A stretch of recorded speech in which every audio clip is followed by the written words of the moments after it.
इसमें दोनों घटक, जैविक घटक यानी पर्यावरण पाठ में पर्यावरण से रिलेटेड सभी जीवों का वर्णन किया जाएगा।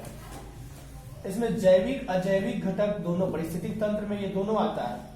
अजैविक घटक में मृदा यानी कि मिट्टी आ जाएगा, वायु आ जाएगा, जल आ जाएगा, प्रकाश आ जाएगा और ताप भी आ जाएगा।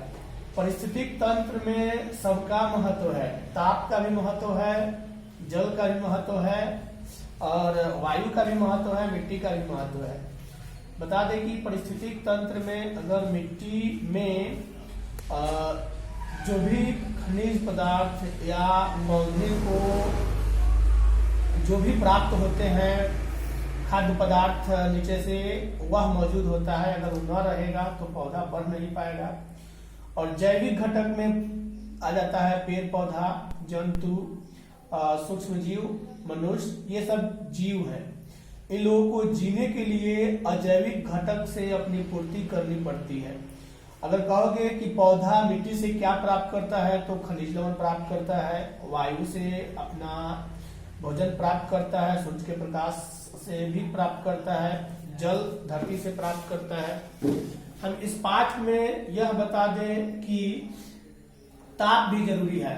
अब अगर मान के चलो ध्रुव पर सालों भर तक मतलब 6 महीना तक लगभग बर्फ पड़ा ही रहता है, ध्रुव पर तक कभी धूप होता ही नहीं है, हमेशा बर्फ ही बर्फ रहता है।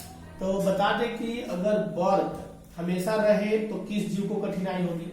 हम लोग थोड़ा सा ठंडा पड़ता है तो निकल पाते हैं, नहीं निकल पाते हैं, हम लोग डूब के रहते हैं या बहुत सारे कपड़े पहनने पड़ते हैं या कहीं भी जाने में कठिनाइयां होती है क्योंकि ठंड ठंड हवा शरीर को कपकपा देती है।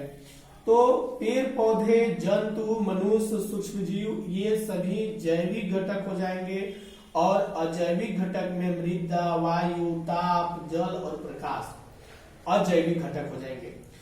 अब बात आती है कि जीव मंडल में सारे जीव जीते हैं, चाहे वह खतरनाक हो या वह पालतू हो या वह खतरनाक न हो, सभी को जीने का हक है, सभी को जीना ही पड़ेगा क्योंकि नहीं जिएंगे तो यह पारिस्थितिक तंत्र बिगड़ जाएगी।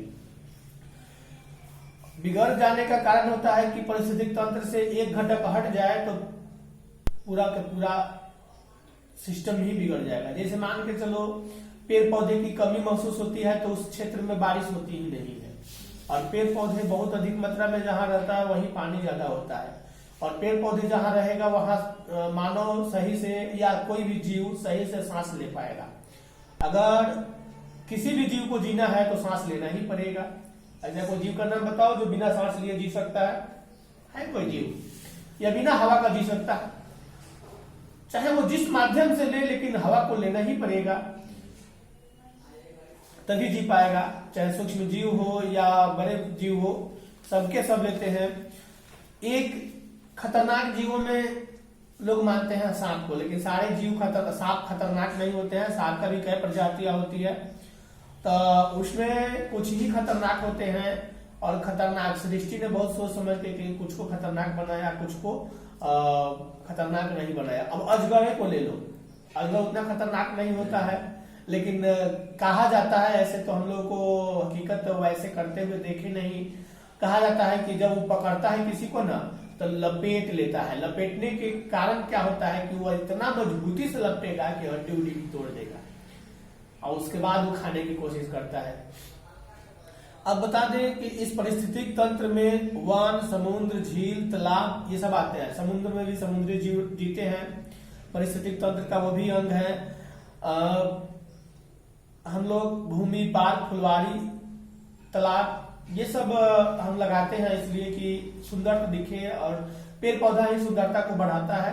कुछ फूल के माध्यम से, कुछ फल के माध्यम से, और कुछ छाया के माध्यम से, कुछ हवा के माध्यम से, ये सब बढ़ाते रहते हैं। इसमें आता क्या है कि जैव अजैव घटक, इसमें जीव नहीं यानी निर्जीव पदार्थ ही मिलेंगे, और जैव घटक में सिर्फ जीवन यानी जीवित पदार्थ ही मिलेंगे। अजैव घटक 3 तरह के होते हैं, मतलब कि 3 वर्गों में इसको बांटा गया है। एक भौतिक वातावरण होगा, और एक पोषण होगा, और एक जलवायु होगा। भौतिक वातावरण में मृदा आ जाएगा, जल आ जाएगा, वायु आ जाएगा और पोषण इसके अंतर्गत कार्बनिक और अकार्बनिक पदार्थ आ जाएगा। जलवायु सूर्य की रोशनी इसमें आ जाएगा, तापक्रम आ जाएगा, आर्द्रता आ जाएगा, दाब आ जाएगा, ये सब मिलकर जलवायु का निर्माण करते हैं। अब मौसम धीरे धीरे चेंज होते चला जा रहा है, तो मौसम चेंज होने के क्रम में हम लोग देखेंगे कि क्या क्या बदलाव आता है। अजैव घटक के बारे में जानते हैं, इसको कैसे वर्गों में बांटा गया है। तो उत्पादक को अलग बांटा गया है, जैसे हरा पौधा उत्पादक होता है, भोजन का जो है संश्लेषण करता है, उत्पादक यानी उपभोक्ता उसके बाद आता है जो पौधे और उनके विभिन्न उत्पाद को खाता है। हम लोग अन्न खाते हैं, पौधा से ही मिला हुआ होता है, तो ये प्राथमिक उपभोक्ता जो होता है। उसके बाद अपघटनकर्ता होता है। अपघटनकर्ता का मतलब होता है कि जिससे उत्पन्न पोषण और गैसों को फिर से वातावरण में छोड़ दिया जाता है, अपघटनकर्ता का होता है। यानी कि मृत मरने के बाद सड़ गल जाता है, सड़ने गलने में जिस जीवों का हाथ होता है अपघटनकर्ता कहा जाएगा। यहाँ इसमें आती है कि उपभोक्ता वैसे जीव जो अपने पोषण के लिए पूर्ण रूप से उत्पादक पर ही निर्भर होता है, जैसे जो सिर्फ हरे पौधे को ही खाते हैं, जैसे हिरण जो होता है हरे पौधे को खाता है, खरगोश हरे पौधे को खाता है, खरगोश मांस नहीं खाता है, हिरण मांस नहीं खाता है, और ये क्या करता है कि उसको खाएगा और इसको दूसरा जीव खाता है। अब जयकाल, सियार, हैना, उसके अलावा और भी है, देखा जाए तो बाघ है, तेंदुआ है, ये सब छोटे छोटे जीवों को पकड़ के खाते हैं। और इसमें आता क्या है कि जो घास पात को खाता है उसको खाने वाला बहुत जीव है, और जो मांस को खाता है उसको खाने वाला बहुत कम जीव है। अब मान के चलो हैना, उसके बाद आता है भेड़िया जो मांस खाता है, और मांस खाने वाले को सिर्फ क्या खाएगा, तो बाघ खाएगा, तेंदुआ खा जाएगा, यही सब मान के खाता है। मांसाहारी को भी मांसाहारी अपना शिकार बना लेता है। ऐसा नहीं है कि सिर्फ शाकाहारी को ही मांसाहारी खाता है, मांसाहारी को भी मांसाहारी खाता है।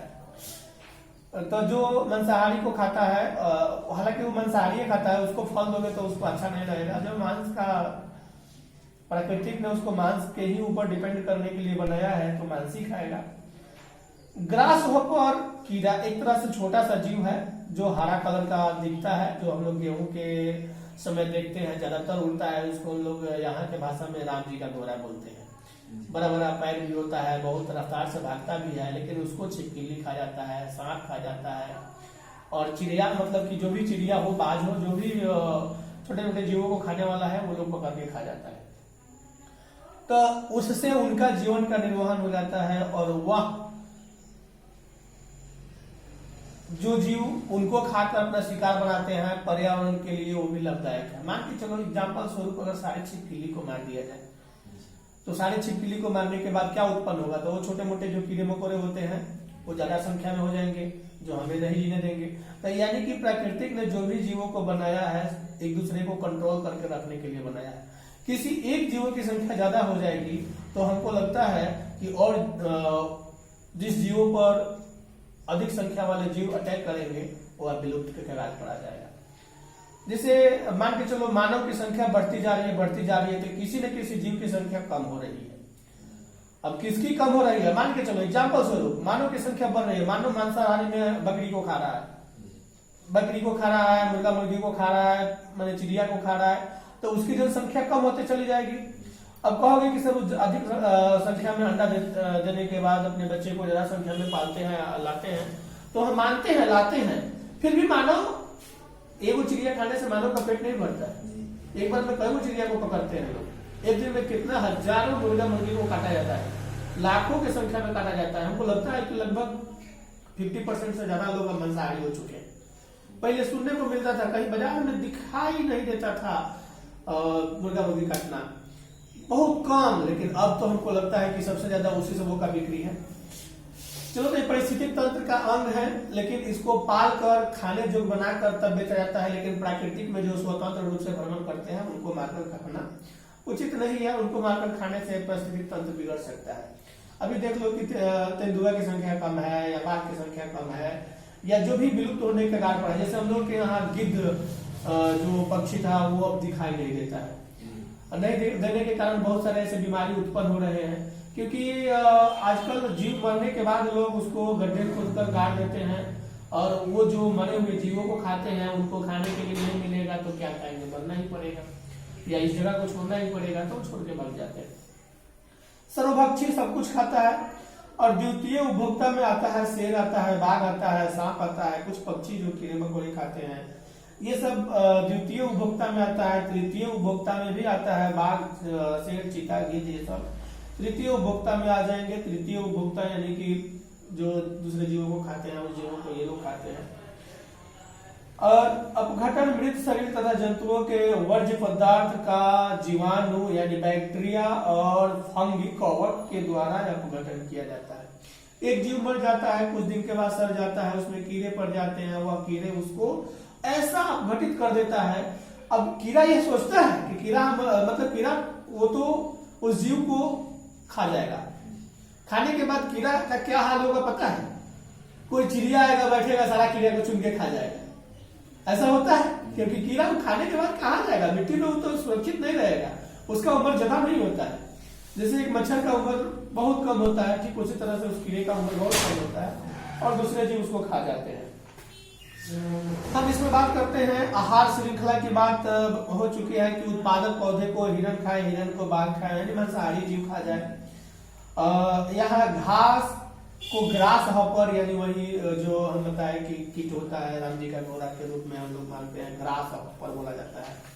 उसके बाद मेढक है, तो मेढक ग्रास हॉपर को खा जाता है। मेढक का जीभ बड़ा सा होता है, एक बार निकालता है, पकड़ के खींच लेता है, खा जाता है। उस मेढक को चाव से खाता है। मेढक सबसे बढ़िया किसका भोजन है? तो सांप का।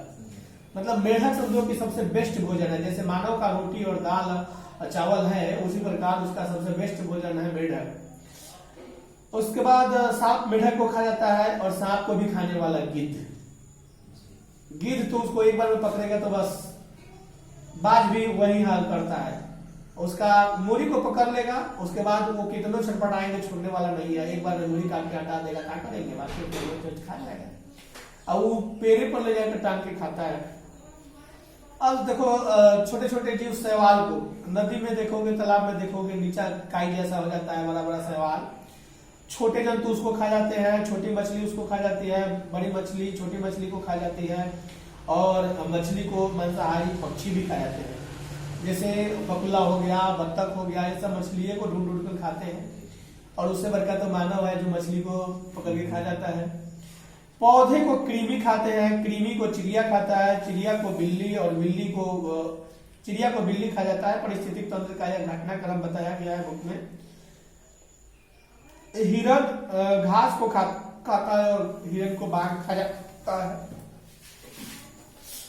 तो ये सब पारिस्थितिक तंत्र के एक क्रम है।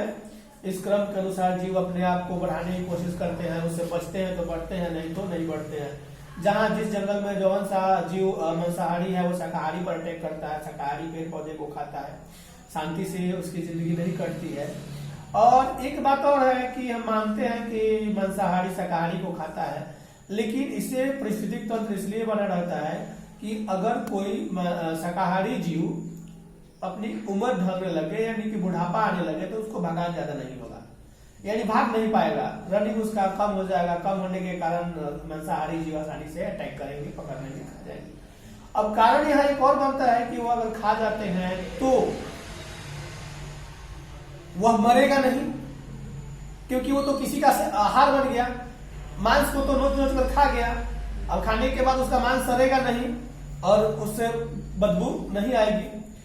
तो इस प्रकार वह वातावरण को बचा के रख रहा है, मतलब वातावरण में प्रदूषण फैलने ही नहीं देता है।